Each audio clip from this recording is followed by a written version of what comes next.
Hey guys, this is Daniel. I just want to go ahead and tell the full story on this whole deal here and explain why I was using the TCP bolt in the VKS. So there is my VKS valve pin. As you can see, it's not all there anymore.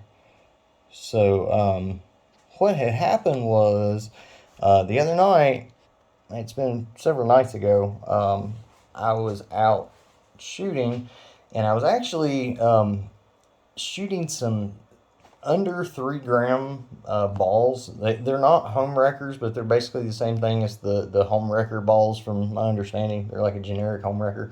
They're like 2.7 or 2.8 or something like that. Very, very light. I don't know that that has anything to do with it or not, but I did about maybe 2 mags full of those, and all of a sudden I get an air leak. So I go and break it apart, and the O-ring was still there in the heat core, but the valve pin was actually sticking out the end of the heat core.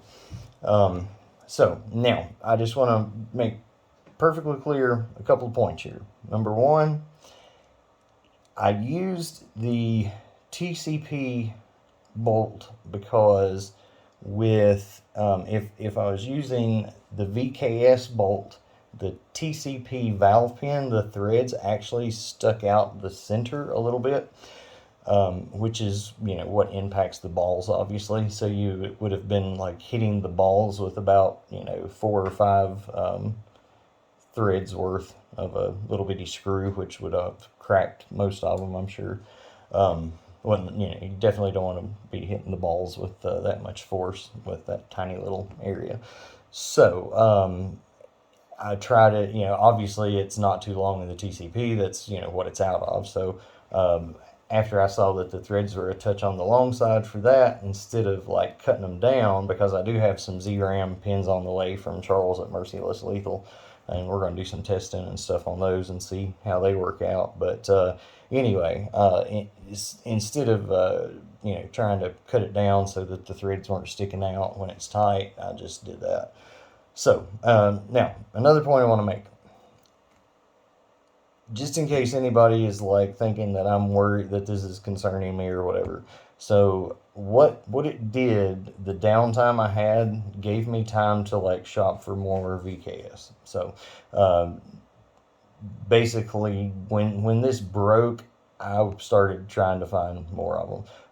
Not because this broke, but because I had the time since it was broke to do that instead of just play with it.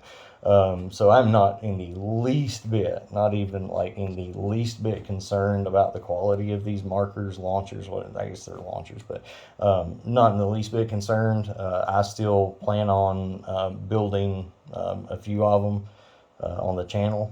I really, really, really like. I really, really like them.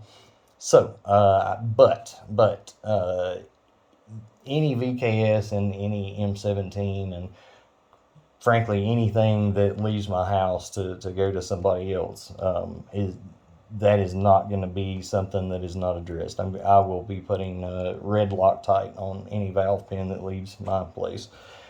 And I do strongly advise everyone to put red Loctite on your VKS valve pins.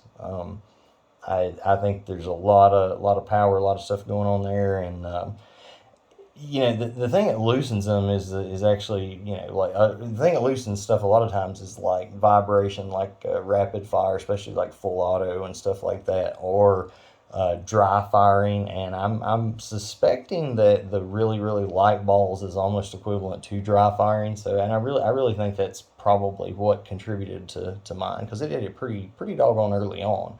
But again, I have tested it with the valve pin, the TCP valve pin in the VKS bolt, even though it was hitting the balls because the threads are too long. It works. So I know the bolt didn't get messed up.